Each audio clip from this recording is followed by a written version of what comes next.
We search the starlit Milky Way, a million worlds in rhythmic sway. Yet in our blindness some will say, there is no God controlling. But as I grope from sphere to sphere, new wonders crowd the ivy ear, and faith grows firmer every year. My God is there, my God is there, controlling.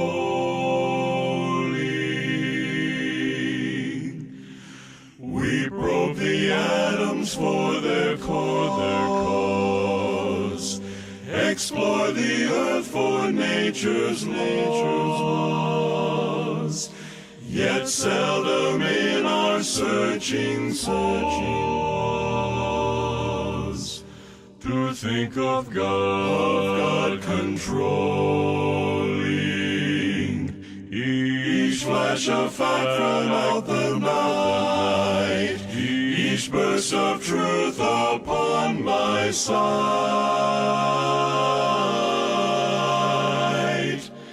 that quickens awe and adds delight, reveals my God,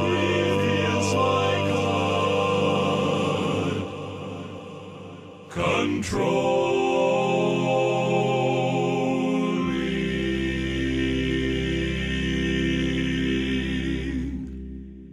I have to greet you with a verse that we find in the book of Proverbs, and the chapter is 26, and the verse is 2.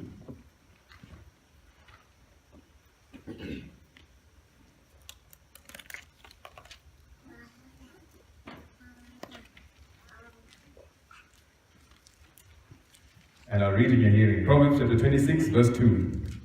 As the bird by wandering, as the swallow by flying, so the curse causeless shall not come. So please turn to your neighbor and say, the curse causeless shall not come. The curse causeless shall not come. Amen. And the reason why I'm choosing this verse specifically is because there is no disease or condition that comes without a cause. So the curse, the disease, causeless, shall not come without a reason. That's why the principle of cause and effect is God's basic principle. The most basic principle. Everything you do has a consequence. The way you eat, what you eat has a consequence. The way you live, how you live, what time you sleep, how you sleep, everything has a consequence. The curse, causeless, shall not come. Therefore, today's topic is mind your food. And mind is in inverted commas because it's got a double meaning. Mind, you can apply mind to your food, or you can mind your food. Mind your food. Mind how you eat your food. Mind your food. Mind the food that you eat. Ezekiel chapter 16, verse 49. Behold, this was the iniquity of thy sister Sodom. And this is what, when God says, call someone something an iniquity, that's now the last degree. There's nothing else further than iniquity. Which is pride, fullness of bread. And then I just stopped it. It actually goes on and says, in abundance of idleness, and she did not strengthen the hand of the poor. But then I want you to focus mainly on the pride and the fullness of bread part. Fullness of bread. And then if you look at Luke chapter 17, verse 27, in the King James Version, it says, they did eat, they drank, they married wives. This is now the iniquity of the sister Sodom once again.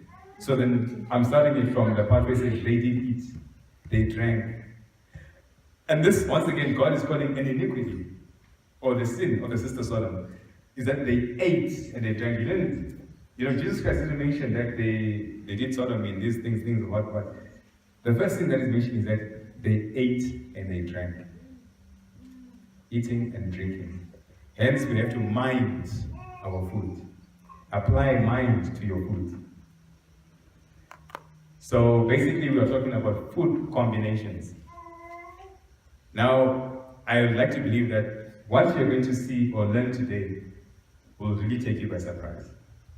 You'll notice that about 99%, if I could maybe just come up with a figure, of the world is really eating food the wrong way. Food combinations. Hence we say we have to apply mind to your food, and you have to mind your food. And so, my first slide says we've been conditioned to eat a balanced diet.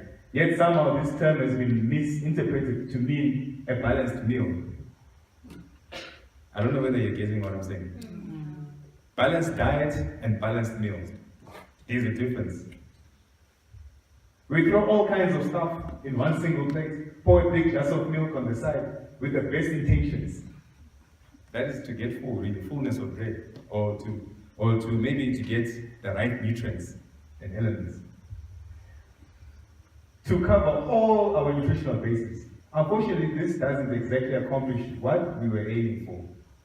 So that's why yesterday I mentioned that you may be eating, well, people like to say, no, I eat healthy. Okay, fine, you may be eating healthy, but then are you sure you're eating healthy? Just like, you may say you're worshiping God, but are you sure you're worshiping God? It's deep. If we look to our ancestors, and in fact, many cultures around the world, individual foods were eaten alone or combined with only one or two other foods. Such primitive eating patterns were practiced for thousands of years and are the foundation of our digestive capacities. So even if you look in the Bible, if you look back, I like mainly when the angel comes and tells the two mothers to be, that is Samson's mother, that you're going to have a special child. So don't defile your body, don't eat wrong, don't drink strong drinks and all these things. And then the same angel prophesies now to Isaiah saying, behold, a virgin shall bring forth, and butter and honey he shall eat. Simple dietary plans are simply best, especially for anyone with compromised digestion. In a weakened or stressed condition, eating simple is also a way to preserve vitality and maintain strong digestion into the later years of life. So now this comes especially to people that suffer from indigestion. And Gaviscon, grandpa, grandma, cousin, I don't know what all these pills are, these things. They're not a solution. They're not a solution. So, food combination number one, protein and carbohydrate concentrated foods do not mix. Yeah. I was expecting that. And supper time really is a time where we eat pap and flakes, rice and beans. For some people it's bread and bologna, maybe. And now, breakdown of protein requires an acid medium. The acid medium is actually called pepsin. It's this acid that breaks down protein. And digestion of protein-dense animal products requires high levels of hydrochloric acid.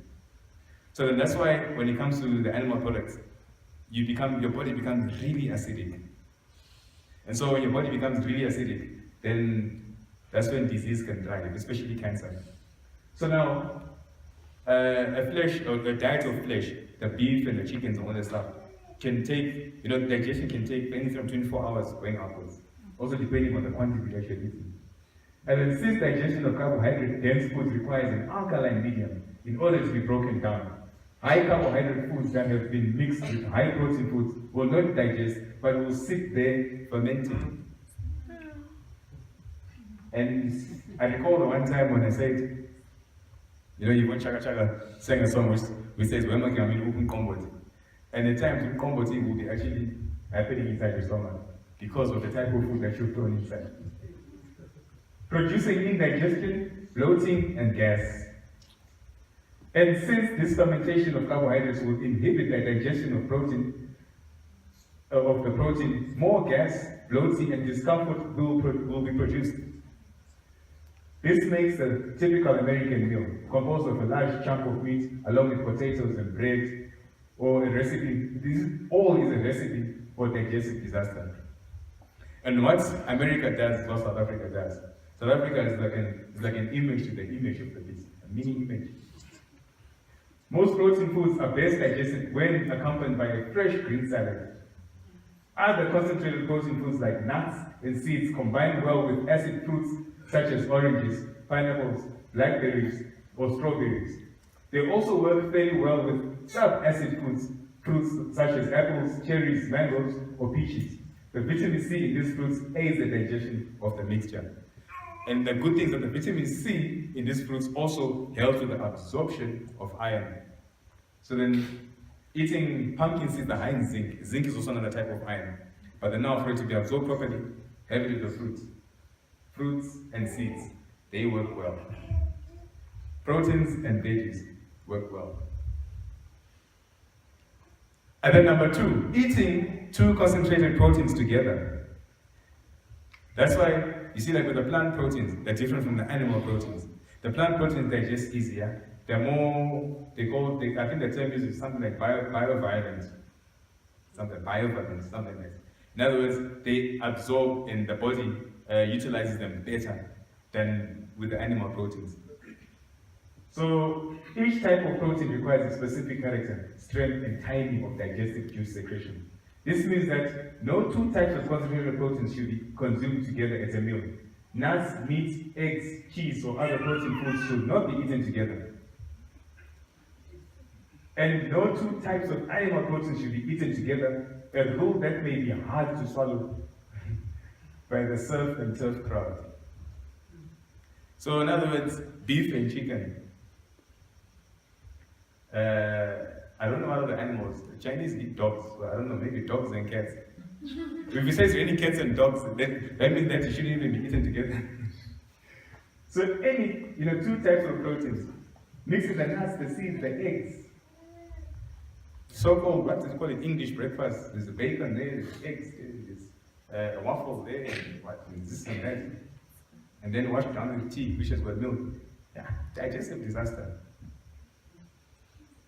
Even proteins and fats.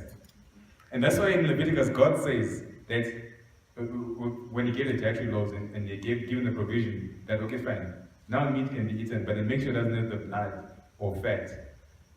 And this comes as no coincidence, because even doctors and scientists are proving this, that proteins and fats do not digest properly when mixed together. Fats inhibit the secretion of gastric juices needed to digest meat, fish, or dairy products, even nuts and eggs, by as much as 50%. So then, to further add on top of the fact that it's difficult or it requires high acid levels to digest animal proteins, and then plus with the presence of fat, that even slows it down by a further 50%. So that's why proteins naturally are supposed to take about 6 hours. That is normally to digest. But then now if it's an animal protein, you push it to like 18 hours or so. Then plus with the fat included, and that pushes it to like 20. That's how easy it is for you to have yesterday or Sunday's meat still digested in your stomach even up to now.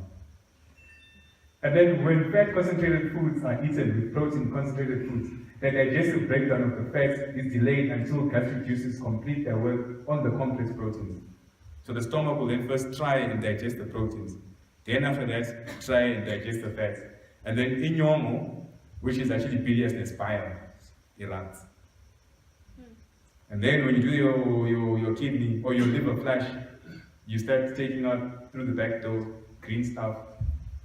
And I think I'll run away because I see green things coming out. I really wonder what's happening. I think maybe the plants or the veggies that I've been eating are not digesting, they're coming out as they are. So then, although some high protein foods also contain high amounts of fat, these fats will be held in suspension, awaiting breakdown without impending gastric action. However, free fats such as oil, butter, and milk fat will coat the gastric mucosa. Okay, maybe this is deep English. What happens is that your stomach is with a lining. That lining is the mucosa. So then, there's a certain bacteria that causes ulcers. It bores through that mucosa.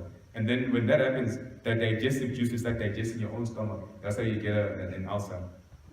So then, the fats will do that. They'll actually coat that mucosa. That mucosa is there to like insulate, to make sure that no gastric juices are digesting your stomach. So now when the fat starts coating, fats absorb heat easily. Then that's when you get the irritable bowel syndrome.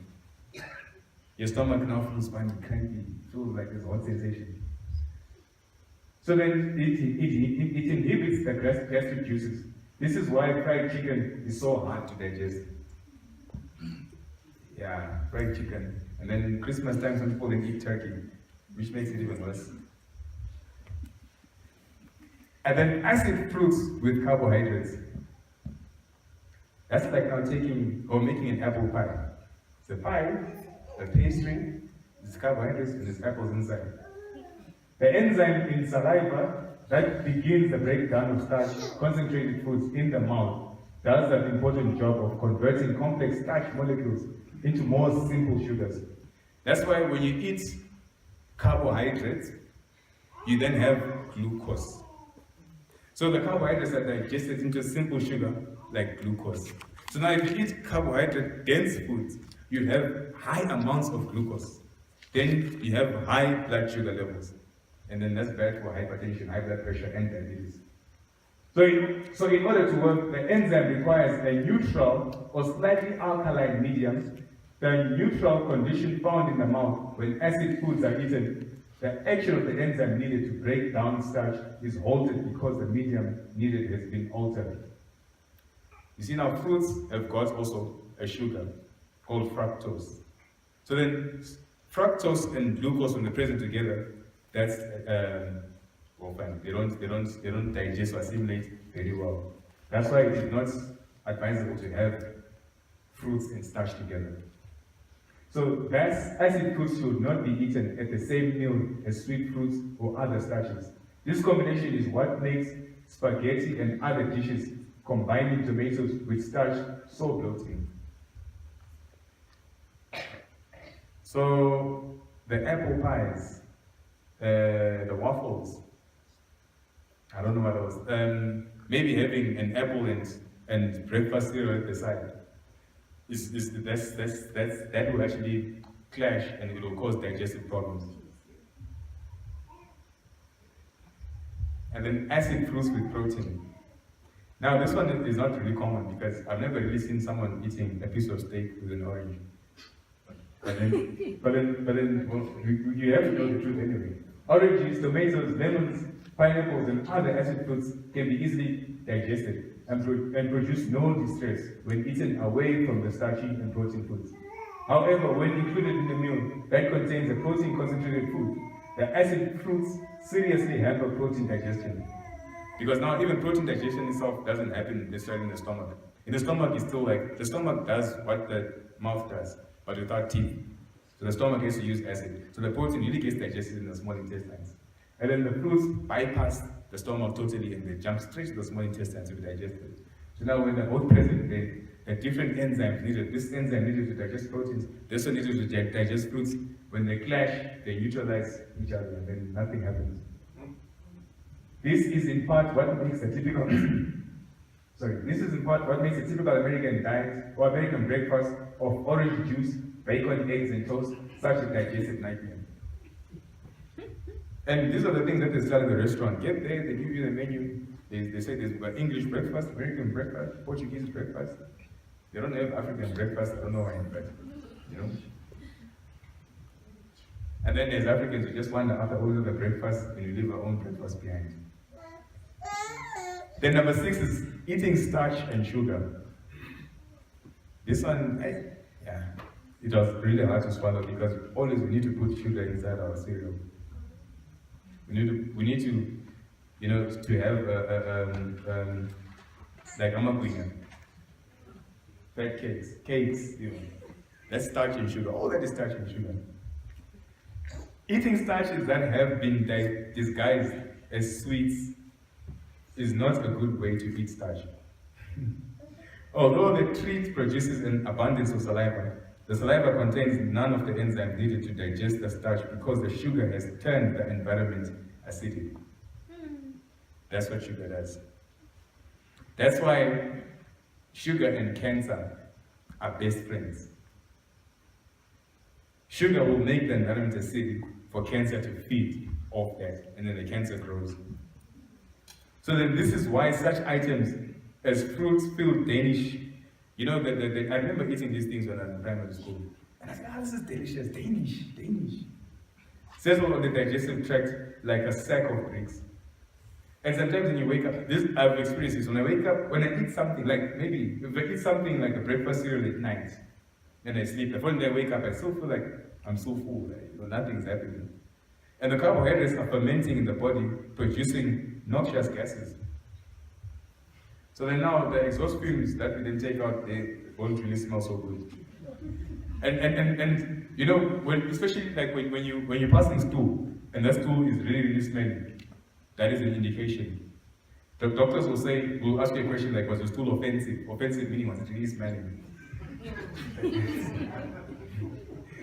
And yeah, when you've got offensive stool, it's an offense to you. And then this one here is one of the mistakes a lot of people make. I see it a lot even on the Sabbath afternoon lunch.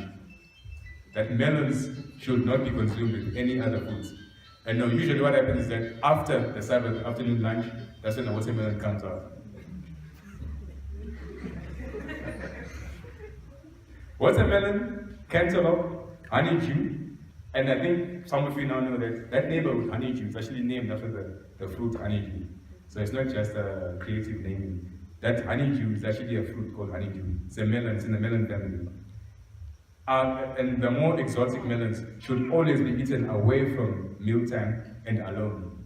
So basically, there's a little rhyme that says, eat melons alone, leave them alone, or your stomach will moan. So you should eat melons alone, or you leave them alone. That is, leave them alone after maybe you're eating something, you're craving watermelon. Leave them alone, or else your stomach will moan. So, which is what they will do if there is no interfering with the process. Oh, it says, from the mealtime, okay, melons are meant to decompose quickly in the digestive system. So melons are like water, basically. It'll take about 15 minutes for water to enter into your bloodstream when you drink it. It takes about, almost the same time, 20 minutes or so for melons to enter into your bloodstream after drinking. So whenever you eat a watermelon, you really feel like going to the toilet to urinate. And that's how fast it enters into your bloodstream. And then number 8 is consuming milk. And this is common logic. Milk is best left to babies who traditionally consume it alone. Yeah, because babies don't eat anything else, they just drink mother's milk. So then that's the time when milk is best consumed. So when Jesus Christ then says you should be born again, it doesn't mean that you should then go back and drink milk. Because milk is only for creatures that are born. But then you should drink spiritual milk, not the physical milk. Milk does not digest in the stomach, but in the duodenum. Now the duodenum, for those that weren't here on Sunday, the stomach basically the size of your face is right here, at the top part, maybe right at the bottom part of the rib cage. And then the first part of your small intestines is the duodenum. And now the duodenum, that's where the majority of food is digested. By the time it gets to the middle part, which is called the jejunum, a lot of the nutrients have been taken out. And it continues going until it gets to the most bottom part of your small intestines called the ileum. That's where now it's now waste, basically. And then through the cecum valve into your large intestines, then rounds and out through the back door. So in the duodenum, the top part of the small intestines is where milk is digested. So the presence of milk in the stomach does not promote secretion of gastric juice. The use of acid foods with milk does not cause any digestive difficulties, although the benefits of the antioxidant potential of the fruits may be lost due to the affinity they have for the protein in milk. So the protein in milk it's like a magnet. Two, when it says antioxidant, it's basically those elements that you're learning or talking about yesterday. So milk has got that affinity. It's like gravity. It draws them. And then milk itself does not get digested properly, so all your nutrients can come out with your stool.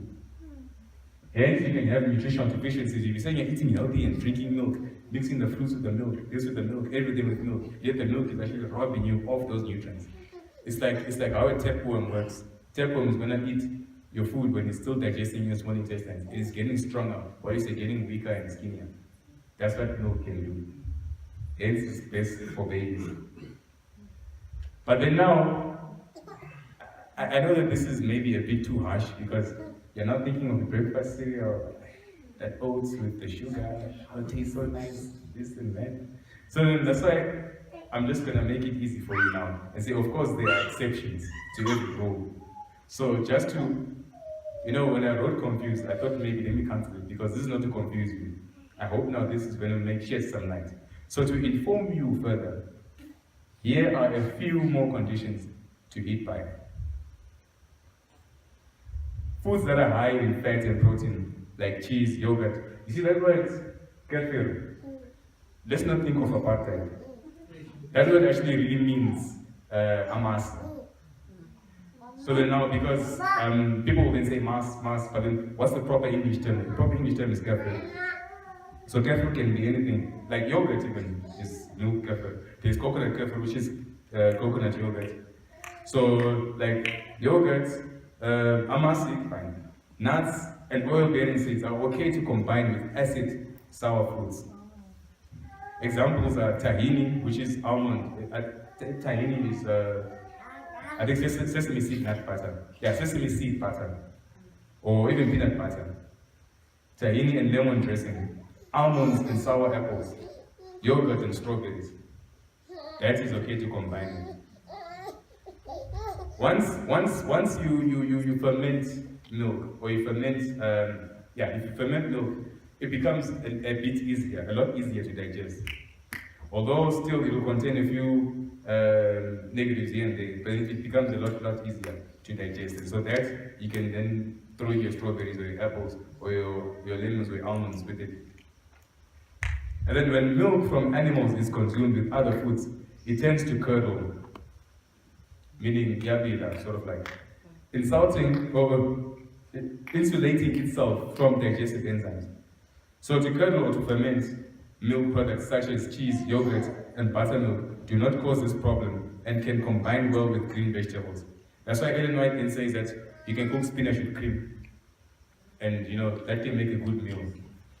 But then now, because basically ideally milk is for babies, so then you can either cook spinach with even coconut milk. So that's the type of cream that's used to cook the green vegetables. And then celery and lettuce can be eaten with fruits. Celery and lettuce can be eaten with fruits. Generally, it's not wise to mix fruits and vegetables. But then when it comes to celery and lettuce, those can be eaten with fruits because those are not complex vegetables. Now, if you're taking like cabbage and mangoes, that won't mix properly. They don't cause a digestive nightmare. But things like celery and lettuce, those are simple. That's why celery is usually used as a salad dressing. Even lettuce itself, basically, is used as a salad dressing. So that can be eaten with the fruits, and you'll have no digestive issues. And then lemon, lime, and tomato can be eaten with green vegetables. Green vegetables are actually best eaten with lemon or lime or tomato because of the vitamin C that will be there to absorb the iron from the green vegetables. Yesterday I spoke of non-heme iron that you get, non-hemoglobin, non-heme iron that you get from the greens. So as a vegetarian, you need to always eat vegetables with vitamin C present there. And then the problem that a lot of people always have is when they eat beans, the gas that comes out, or the stomach cramping, the discomfort, which then make people hate beans and want to go back to the animal products. But then that myth is actually a myth. Beans don't really make you have gas. It's a basic principle that happens in your stomach. The overly simplistic understanding of food combining is to separate carbohydrates and protein foods because they are digested differently. Okay? That's what I've been saying earlier on. So the fact that eating certain kinds of beans produces flatulence is gas, is often quoted as a negative and negative effect because beans are both protein and carbohydrates. But now the carbohydrates in beans is really, really low. And the protein, or the amount of protein in beans is actually higher. So beans are both the carbohydrates and the protein. But then we're going to learn now. It says, however, it is known that this is not the reason for beans' boisterous reputation. In some beans, there is a kind of protein which cannot be digested by the enzymes in our digestive system. That's why always don't just buy beans and throw them in the pressure cooker. Maybe you want them to cook for 15 minutes. Then the beans ordinarily cook for like 1 hour or so. Always make time to sprout.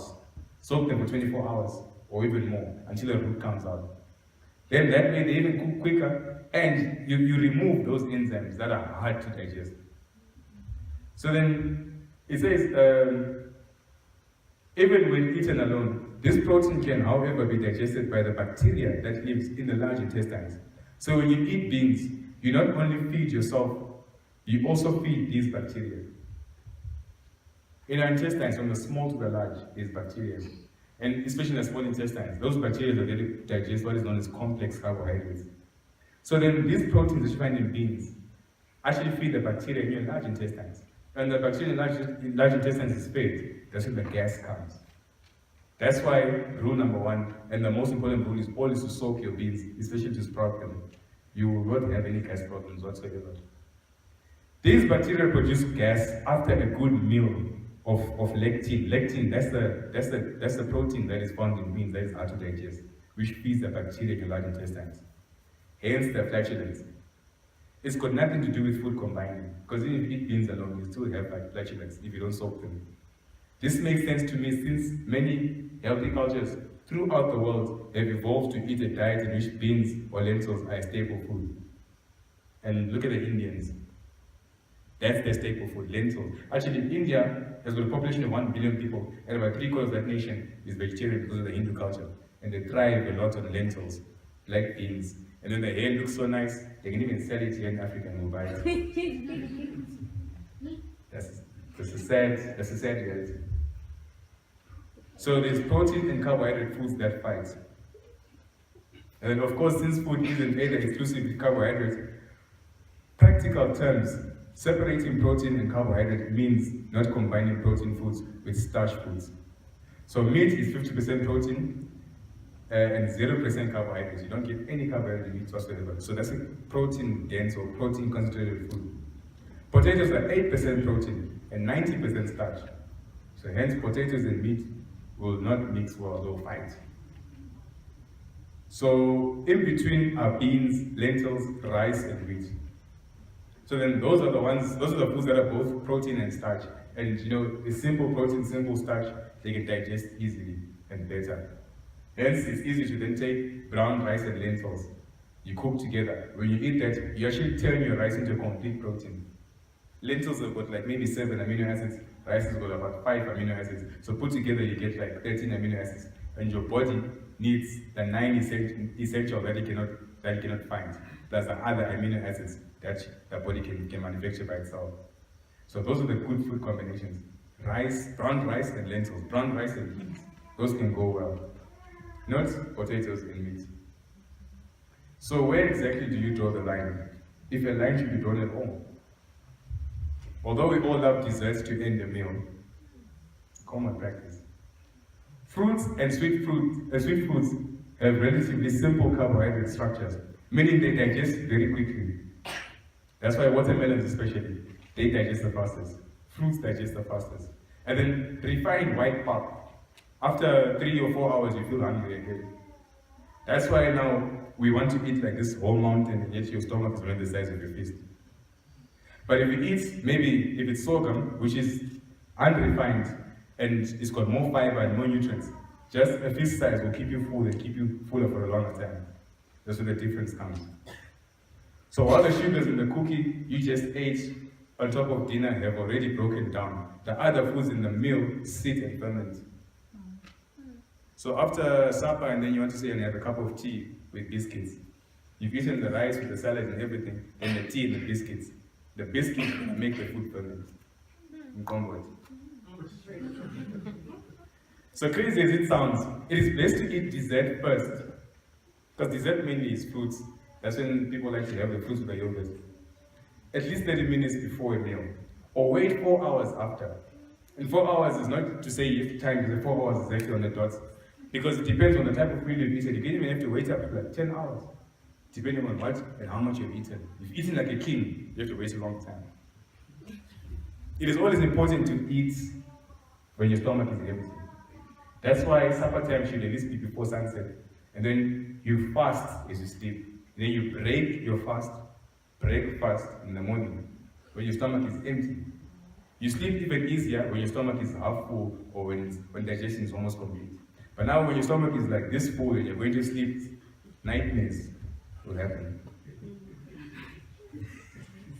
So you can enjoy a piece of fruit first thing in the morning as a terrific cleanser. Then wait half an hour before eating a full breakfast. Because fruits will take about that, especially if it's watermelon. 20 minutes it's in the bloodstream, your stomach is empty. And then basically your stomach is ready now to say, bring me more. Then you can have your breakfast of cereals, obviously, without sugar. Or polyhydrate sugar. So then this is how you can summarize food combinations. It's simple. Proteins, which is beans, lentils, nuts, seeds, cheese, yogurt, and all that stuff. And starches, they combine well with green and non-starchy vegetables. So that proteins and vegetables combine well. Or starches and vegetables combine well. And then salad, which is raw vegetables and sprouts. Sprouts being like the bean sprouts. Those you can have on their own. That is what I usually have for supper. So I can have the sprouts, which are raw vegetables with like cucumber, lettuce and stuff, with the sprouts, bean sprouts. And then dessert, which is usually fruits, dried fruits, concentrated sweeteners, honey, maple syrup, and molasses. Those you can also have on their own. Hence, molasses, I always drink molasses on its own in the morning as my way of detox. And not just detox. Molasses will itself won't detox, but the water will detox. Molasses will then add the nutrients and give me the energy in the morning. And then this is food combining for better digestion. That's how you can summarize it. So it's basically the same thing. And then here you've got a chart that tells you the same thing as well. You say food combining is a food combining chart for smooth digestion. Important, only combine where the circles touch directly. I think everybody should have a copy of this. This is the easiest way to sum it all up. So you can see proteins are touching with starchy vegetables. The circle touches or the other vegetables are not starchy. In other words, the starchy vegetables can be combined also with the non-starchy vegetables. And the grains, which is now the carbohydrates, can combine well with the other vegetables and not with the proteins. So those circles are not touching. The grains and the proteins are not touching. And the sweet fruits, the sub-acid fruits and acid fruits, those you can throw in your blender and can make a smoothie. Those will combine well. And the melons, they're on their own. And that's rhyme.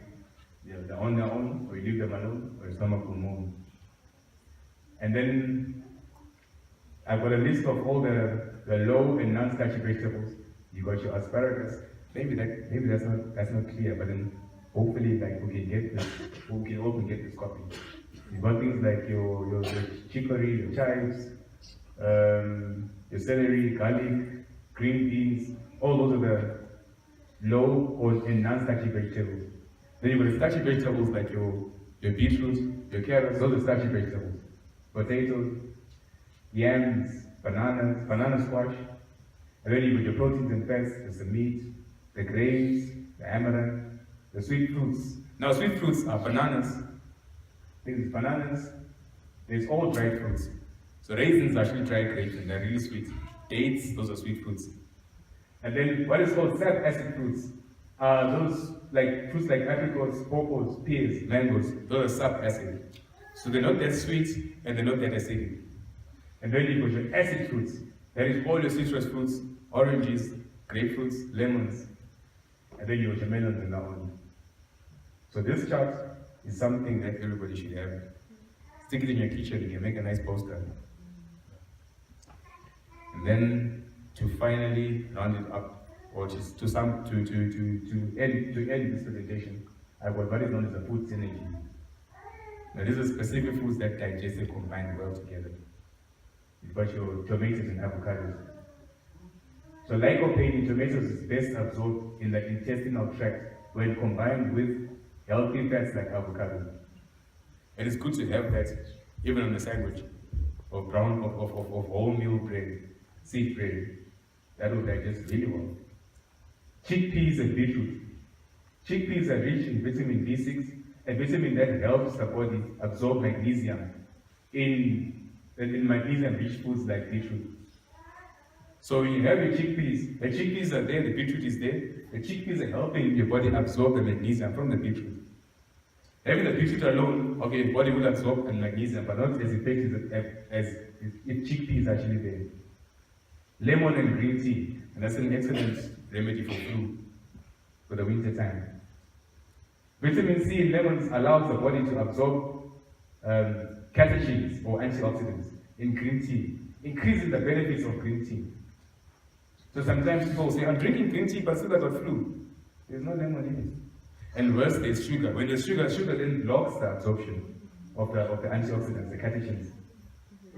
And then broccoli and tomato, excellent. Even in a salad, when raw, wonderful.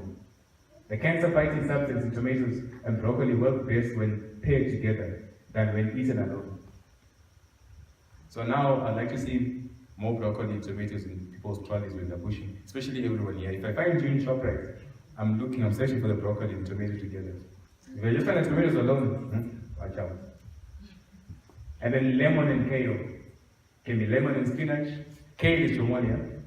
So vitamin C, highly abundant in lemons, makes plant-based iron, such as iron-rich kale, more absorbed in the body. And I've been saying this for the past 3 years, I've been saying the same thing, that always when you're eating greens, have vitamin C there, have lemons there. So I'd like to leave you with these verses. Proverbs chapter 3, verses 5 to 6. Trust in the Lord with all thine heart, and lean not on thine own understanding. In all the ways acknowledge him, and he shall direct thy paths. So this is new stuff. I mean, some of you are maybe 50, 60 years old, and you've been doing this all your life. You've been combining foods the wrong way. You've been eating the wrong way. So then now, the question will be, how am I going to do this now? How am I going to learn 60, 50, 40, 30 years of eating the wrong way, and to now practice what I've just learned in, 30, 45 minutes? Proverbs chapter 3, verse 5 to 6 should guide you. In all thy ways acknowledge him, and he shall direct thy paths. This is now where I'd like to say, I'd like us to stand up and pray a special prayer to just thank the Lord for these paths, to thank the Lord for his word, thank the Lord for his counsels, and to ask him to direct us into the right path, the path of truth. Because it's not going to be easy to then start practicing new things when you are accustomed to old things. But then Christ says that you can do all things through him because he will give you strength. The impossible becomes possible if you trust in the Lord. I kindly ask whoever wants to pray with me to kindly stand, and then we'll pray together.